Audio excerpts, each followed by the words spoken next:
സുഹൃത്തുക്കളെ, modern air കോമ്പാറ്റിന്റെ philosophy എന്ന് പറയുന്നത് ആദ്യം കാണുക, ആദ്യം അടിക്കുക, പിന്നെ രക്ഷപ്പെടുക. ഇന്നത്തെ ചോദ്യം ഇതാണ്: ഇന്ത്യയുടെ പുതിയ തേജസ് മാർക്ക് വണ്ണയും ചൈനയുടെ J-10Cയും നേർക്ക് നേർ വന്നാൽ യഥാർത്ഥത്തിൽ ആർക്കാണ് മുൻതൂക്കം? ഒറ്റ നോട്ടത്തിൽ നോക്കിയാൽ പലരും പറയും J-10C വലിയ ഫൈറ്ററാണ്, അതിന് കൂടുതൽ റേഞ്ച് ഉണ്ട്, കൂടുതൽ പേലോഡ് ഉണ്ട്, PL-15E പോലെയുള്ള മിസൈൽ ഉണ്ട്, അപ്പോൾ J-10C തന്നെയല്ലേ ശക്തൻ? ഇത് പൂർണ്ണമായിട്ട് തെറ്റല്ല. J-10C ഒരു ദുർബല എയർക്രാഫ്റ്റുമല്ല. അത് ചൈനയുടെ വളരെ ശക്തമായ modern single engine multi role fighter ആണ്. പാകിസ്ഥാൻ അത് വാങ്ങിയത് വെറുതെ ഷോക്കേസിൽ വെക്കാനുമല്ല. ഇന്ത്യയുടെ Rafale, Sukhoi 30 MKI, Tejas, air defence network ഇതിനെല്ലാം ബാലൻസ് ചെയ്യാനുള്ള ഒരു സീരിയസ് ആയ ശ്രമം തന്നെയാണ് ഇത്. പക്ഷേ മോഡേൺ എയർ കോമ്പാറ്റ് വെറും ആരുടെ വിമാനമാണ് വലുത് എന്നതിനെ ആശ്രയിച്ചല്ല മുന്നോട്ട് പോകുന്നത്. ഇന്നത്തെ യുദ്ധത്തിലെ പ്രധാന ചോദ്യം ഇതാണ്: ആരാണ് ആദ്യം ശത്രുവിനെ കാണുന്നത്? ആരാണ് ആദ്യം മിസൈൽ ഫയർ ചെയ്യാനുള്ള പൊസിഷൻ നേടുന്നത്? ആരാണ് ആദ്യം മിസൈൽ ഫയർ ചെയ്യുന്നത്? ശത്രു മിസൈൽ വിട്ടാൽ ആർക്കാണ് അതിൽ നിന്ന് രക്ഷപ്പെടാൻ കൂടുതൽ ചാൻസ് എന്നൊക്കെയാണ്. ഇവിടെയാണ് തേജസ് മാർക്ക് വണ്ണയുടെ യഥാർത്ഥ ശക്തി. നമസ്കാരം സുഹൃത്തുക്കളെ, ഞാൻ രഘുനാഥ് ചൈതന്യ ഡിഫൻസ് ആൻഡ് ജിയോ പൊളിറ്റിക്സിലേക്ക് സ്വാഗതം. ആദ്യം J-10Cനെ കുറിച്ച് വളരെ ഫെയർ ആയിട്ട് തന്നെ പറയണം. J-10C തേജസ് മാർക്ക് വണ്ണയേക്കാളും വലിയ എയർക്രാഫ്റ്റ് ആണ്. അതിന് കൂടുതൽ ഫ്യൂവൽ കൊണ്ടുപോകാനായിട്ട് സാധിക്കും, കൂടുതൽ സമയം ആകാശത്ത് ചെലവഴിക്കാൻ സാധിക്കും, കൂടുതൽ പേലോഡ് വഹിക്കാം, കൂടുതൽ റേഞ്ച് ഉണ്ട്, വലിയ നോസ് ഉള്ളത് കൊണ്ട് റഡാറിന്റെ സൈസിലും നാച്ചുറൽ അഡ്വാൻറ്റേജസ് ഉണ്ട്. ചൈനയുടെ എക്സ്പോർട്ട് വേർഷനായിട്ടുള്ള J-10Cയെ അവരുടെ മാർക്കറ്റിംഗ് ഏജൻസിയായ കാക്ടിക്ക് തന്നെ all weather single engine multi role advanced fighter എന്നാണ് അവതരിപ്പിക്കുന്നത്. Beyond visual range attack, multi target capability, strong electromagnetic എൻവയൺമെന്റിൽ ഓപ്പറേറ്റ് ചെയ്യാനുള്ള കഴിവ്, എയർ റീഫ്യൂലിംഗ്, ലോങ് എൻഡ്യൂറൻസ് ഇതെല്ലാം ഉണ്ടെന്നാണ് ചൈനയുടെ ഒഫീഷ്യൽ ഡിസ്ക്രിപ്ഷൻ. അതുകൊണ്ട് തന്നെ J-10C മോശമാണെന്ന് പറയുന്നത് ഒരു കാരണവശാലും ശരിയായ അനാലിസിസ് അല്ല. പക്ഷേ ഒരു എയർക്രാഫ്റ്റ് വലുതായാൽ അതിന് എല്ലാ കാര്യത്തിലും അഡ്വാൻറ്റേജ് ഉണ്ടാവണമെന്നില്ല. വലിയ എയർക്രാഫ്റ്റ് റഡാറിൽ വേഗം കാണപ്പെടാനുള്ള സാധ്യതയും കൂടുതലാണ്. കൂടുതൽ വെപ്പൺസ് കൊണ്ടുപോകുമ്പോൾ അതിൻ്റെ റഡാർ സിഗ്നേച്ചറും ഡ്രാഗും വളരെയധികം കൂടും. അതായത് J-10C ശക്തനാണ്, പക്ഷേ അൺബീറ്റബിൾ അല്ല. ഇനി തേജസ് മാർക്ക് വണ്ണയുടെ യഥാർത്ഥ ഗെയിം എന്താണ്? തേജസ് മാർക്ക് വണ്ണ ഒരു ലൈറ്റ് ഫൈറ്ററാണ്. പക്ഷേ അത് പഴയ കാലത്തെ ലൈറ്റ് ഫൈറ്ററിനെ പോലെ അല്ല. ഇതൊരു മോഡേൺ കോമ്പാറ്റ് പാക്കേജ് ആണ്. AESA radar, modern mission computer, Astra BVR missile, electronic warfare suite, data link support, futuristic ആയിട്ടുള്ള ഉത്തം റഡാർ, സ്വയം രക്ഷാ കവച്, ഇതെല്ലാം ചേർന്നാണ് തേജസ് മാർക്ക് വണ്ണെ അപകടകാരിയാകുന്നത്. റഡാറിൽ ആദ്യം ആരെ കാണും? ഇപ്പോൾ ട്രാക്ക് ഫസ്റ്റ് ഷൂട്ട് ഫസ്റ്റ് എന്ന കോൺസെപ്റ്റ് ലളിതമായിട്ട് നമുക്കൊന്ന് മനസ്സിലാക്കാം. രാത്രിയിൽ ഒരു വലിയ ബസ്സും ഒരു ചെറിയ ബൈക്കും ദൂരെ നിന്ന് വരുന്നു എന്ന് വിചാരിക്കാം. ബസ്സിനെ വളരെ ദൂരത്ത് വെച്ച് തന്നെ നമുക്ക് കാണാനായിട്ട് സാധിക്കും. എന്നാൽ ബൈക്ക് കുറച്ച് അടുത്തെത്തിയാലേ വ്യക്തമായിട്ട് കാണുള്ളൂ. റഡാറിലും ഇതുപോലെ ഒരു കാര്യമുണ്ട്. ഒരു എയർക്രാഫ്റ്റ് റഡാറിന് എത്ര വലുതായിട്ട് കാണപ്പെടുന്നു എന്നതാണ് അതിൻ്റെ റഡാർ ക്രോസ് സെക്ഷൻ അഥവാ RCS. തേജസ് മാർക്ക് വണ്ണ ഒരു സ്റ്റെൽത്ത് എയർക്രാഫ്റ്റ് അല്ല. പക്ഷേ അതിൻ്റെ ചെറിയ ബോഡി, കോമ്പാക്ട് ഷേപ്പ്, കമ്പോസിറ്റ് മെറ്റീരിയലിൻ്റെ ഉപയോഗം, ഇതെല്ലാം കാരണം J-10C പോലെയുള്ള വലിയ എയർക്രാഫ്റ്റിനേക്കാളും റഡാറിൽ കുറച്ച് വൈകി കാണപ്പെടാനുള്ള സാധ്യതയുണ്ട്. ഇതൊരു ചെറിയ കാര്യമായിട്ട് തോന്നാം, പക്ഷേ ബിയോണ്ട് വിഷ്വൽ റേഞ്ച് അതായത് BVR ഫൈറ്റിൽ ഇത് വളരെ വലിയ കാര്യമാണ്. കാരണം മിസൈൽ വിടുന്നതിന് മുമ്പായിട്ട് ആദ്യം ശത്രുവിനെ കണ്ടെത്തണം. കണ്ടാൽ മാത്രം പോരാ, ട്രാക്ക് ചെയ്യണം.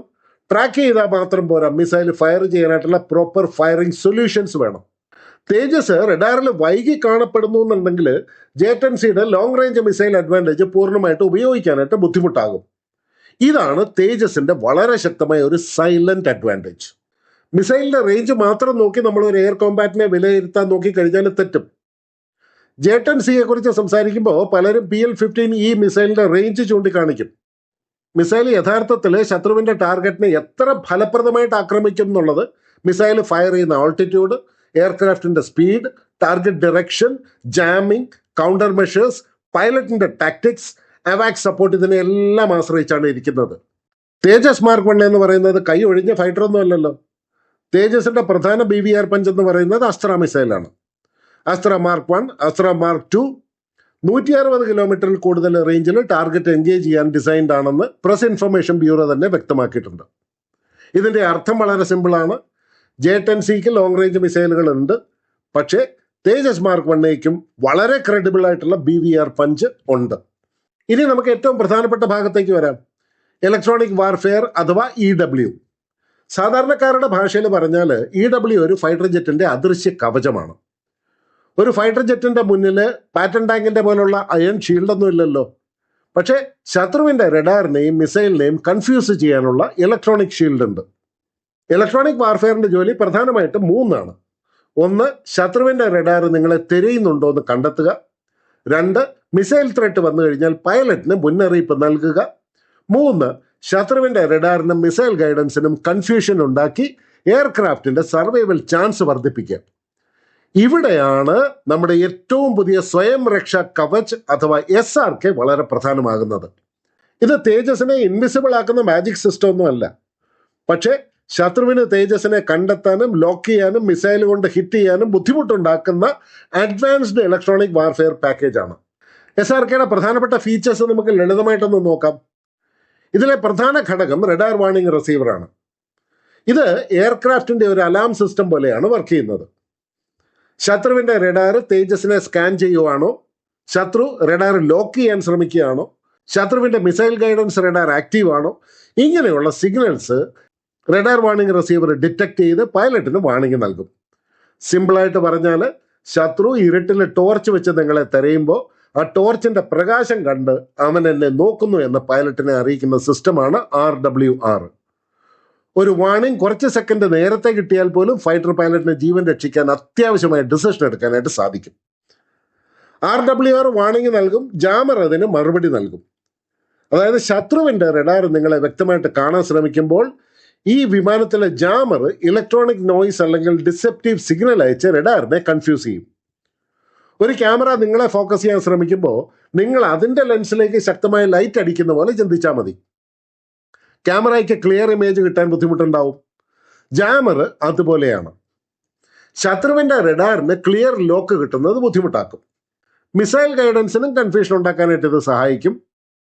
ഏറ്റവും ആധികാരികമായ ജെയിൻസ് റിപ്പോർട്ട് പ്രകാരം SRK സ്വീറ്റിൽ എയർക്രാഫ്റ്റ് ബോഡിയിൽ ഇന്റഗ്രേറ്റഡ് ആയിട്ടുള്ള RWRഉം ഹാർഡ് പോയിന്റിൽ കൊണ്ടുപോകുന്ന ജാമർ പോഡും ഉൾപ്പെടുന്നുണ്ട്. എനിമി റഡാറിനെയും മിസൈൽ ഗൈഡൻസ് പ്രോസസ്സിനെയും ഡിസ്റ്റർബ് ചെയ്യാനാണ് ജാമർ പോഡ് ഉപയോഗിക്കുന്നത്. SRK പോലുള്ള EW സിസ്റ്റം ശത്രുവിന്റെ റഡാർ സിഗ്നലിൽ ഡിറ്റക്ട് ചെയ്യുമ്പോൾ അത് ഏത് ടൈപ്പ് റഡാർ ആണെന്ന് തിരിച്ചറിയാനായിട്ട് ഇതിന്റെ ത്രെറ്റ് ലൈബ്രറി സഹായിക്കും. ഇത് ഫൈറ്റർ റഡാർ ആണോ, ഗ്രൗണ്ട് റഡാർ ആണോ, മിസൈൽ സീക്കർ ആണോ, ചൈനീസ് ഒറിജിൻ സിസ്റ്റമാണോ, അതോ പാകിസ്ഥാൻ ഉപയോഗിക്കുന്ന സിസ്റ്റമാണോ എന്നെല്ലാം. ഇതനുസരിച്ച് പൈലറ്റിന് വാർണിംഗ് ലഭിക്കും. ജാമറിന്റെ റെസ്പോൺസ് തിരഞ്ഞെടുക്കാനും സിസ്റ്റം സഹായിക്കും. പിന്നെ മിഷൻ കമ്പ്യൂട്ടർ ഇന്റഗ്രേഷൻ. യുദ്ധത്തിൽ സെക്കൻഡുകളാണ് നിർണായകം. ത്രെട്ട് ഏത് ദിശയിൽ നിന്നാണ് വരുന്നത്, റഡാർ ലോക്ക് ഉണ്ടോ, മിസൈൽ ലോഞ്ച് ആയോ, ജാമിങ് വേണോ, ഷാഫ് റിലീസ് ചെയ്യണോ, ഡൈവേഴ്സീവ് ടേൺ എടുക്കണോ. SRK mission computer, radar, counter measure systems ഇതെല്ലാമായിട്ട് ചേർന്നിട്ട് പൈലറ്റിന് ഡിസിഷൻ സപ്പോർട്ട് നൽകും. അങ്ങനെ ഇത് പൈലറ്റിന്റെ വർക്ക് ലോഡ് കുറയ്ക്കുകയും സർവൈവലിനുള്ള ചാൻസ് കൂട്ടുകയും ചെയ്യും. ഇനി നമുക്ക് J-10Cക്കെതിരെ SRKയുടെ അഡ്വാൻറ്റേജ് എന്താണെന്ന് കൂടെ ഒന്ന് നോക്കാം. നമ്മളിവിടെ ഓവർ ക്ലെയിം ചെയ്യുന്നില്ല. J-10Cക്കും സ്വന്തം ഇലക്ട്രോണിക് വാർഫെയർ സിസ്റ്റം ഉണ്ട്. ചൈന ഇലക്ട്രോണിക് വാർഫെയറിലെ ദുർബലമായ രാജ്യവുമല്ല. അതുകൊണ്ട് തേജസിന് ഇലക്ട്രോണിക് വാർഫെയർ ഉണ്ട്, J-10Cക്ക് ഇല്ല എന്ന് പറയുന്നത് തെറ്റാണ്. പക്ഷേ തേജസ് മാർക്ക് 1യുടെ അഡ്വാൻറ്റേജ് മറ്റൊന്നാണ്. ഒന്നാമത് ചെറിയ റഡാർ സിഗ്നേച്ചറും ജാമർ കോമ്പിനേഷനും. തേജസ് റഡാറിൽ ചെറിയ ടാർഗറ്റായിട്ട് പ്രത്യക്ഷപ്പെടുകയും അതിൻ്റെ ഒപ്പം ജാമർ പ്രവർത്തിക്കുകയും കൂടി ചെയ്തു കഴിഞ്ഞാൽ J-10Cക്ക് ഒരു സ്റ്റേബിൾ ലോക്ക് മെയിൻറ്റെയിൻ ചെയ്യുന്നത് കൂടുതൽ ബുദ്ധിമുട്ടാകും. തേജസ് സ്വന്തം റഡാർ എല്ലായ്പ്പോഴും ഓൺ ചെയ്ത് നടക്കേണ്ട ആവശ്യമില്ല. Ground radar, AVAX, data link എന്നിവയിൽ നിന്നും ടാർഗറ്റ് ക്യൂ ലഭിച്ചാൽ തേജസ് കൂടുതൽ സൈലന്റ് ആയിട്ട് അപ്രോച്ച് ചെയ്ത് ക്വിക്ക് റഡാർ ട്രാക്ക് എടുത്ത് അസ്ത്ര ലോഞ്ച് ചെയ്യാനായിട്ട് കഴിയും. ഇതാണ് തേജസ് മാർക്ക് 1യുടെ റിയൽ ഫൈറ്റിംഗ് സ്റ്റൈല്. അതായത് തേജസ് മാർക്ക് 1യുടെ സ്ട്രാറ്റജി സിമ്പിളാണ്. ആദ്യം കാണുക, ആദ്യം അടിക്കുക, ശത്രു തിരിച്ചറിഞ്ഞാൽ ഇലക്ട്രോണിക് വാർഫെയർ ഉപയോഗിച്ച് രക്ഷപ്പെടുക. ഇതാണ് track first, shoot first, survive better. സുഹൃത്തുക്കളെ, അവസാനത്തെ ചോദ്യം. തേജസ് മാർക്ക് 1 J-10Cയിൽ ആർക്കാണ് മുൻതൂക്കം? തുറന്ന ആകാശത്ത് ലോങ് എൻഡ്യൂറൻസ് മിഷനിൽ കൂടുതൽ ഫ്യൂവലും കൂടുതൽ പേലോഡും ആവശ്യമായ ഫൈറ്റിൽ J-10Cക്ക് അഡ്വാൻറ്റേജ് ഉണ്ട്. പക്ഷേ ഇന്ത്യയുടെ എയർ ഡിഫൻസ് നെറ്റ്വർക്കിന്റെ ഉള്ളിൽ ഗ്രൗണ്ട് റഡാർസ്, അവാക്സ്, data links, Astra missile, AESA radar, Swayam Raksha Kavach ഇതിന്റെയൊക്കെ സഹായത്തോടെ തേജസ് മാർക്ക് 1 ഓപ്പറേറ്റ് ചെയ്താൽ J-10Cക്ക് അതൊരു വലിയ സീരിയസ് ത്രെട്ട് തന്നെയായിരിക്കും. ഞാൻ ചെറിയവനാണ്, പക്ഷെ ഞാൻ ആദ്യം കാണും, ആദ്യം അടിക്കും, മിസൈൽ വന്നാൽ രക്ഷപ്പെടാനും അറിയാം. ഇതാണ് തേജസിന്റെ ഫിലോസഫി. സുഹൃത്തുക്കളെ, നിങ്ങളുടെ അഭിപ്രായം താഴെ കമന്റ് ചെയ്യുക. വീഡിയോ ഇഷ്ടമായാലൊന്ന് ലൈക്ക് ചെയ്യാനും ഷെയർ ചെയ്യാനും ചാനൽ സബ്സ്ക്രൈബ് ചെയ്യാനും മടിക്കരുത്. വീണ്ടും കാണാം നല്ലൊരു വിഷയമായിട്ട്. ജയ് ഹിന്ദ്, ജയ് ഭാരത്.